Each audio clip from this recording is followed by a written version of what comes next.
But the French judiciary is not is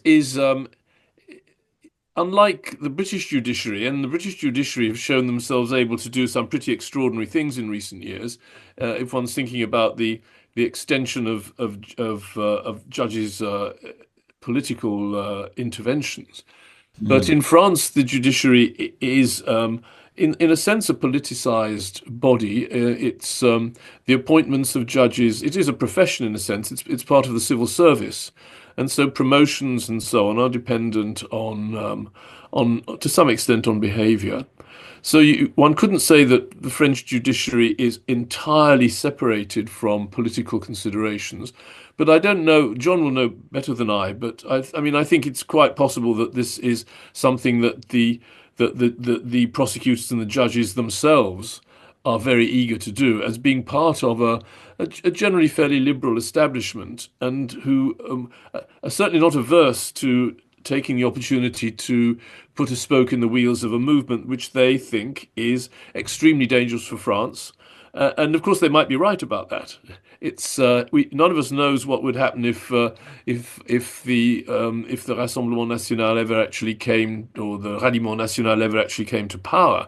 It could mean a huge shock to the whole French system. So one can imagine that many people in positions of authority who are themselves sympathetic towards the centre or the centre left would think that this is a jolly good way of putting a stop to a very dangerous woman and a very dangerous movement. But the thing that worries me as a French citizen as well as a British citizen is that the shock effect on the whole French system will certainly be unpredictable.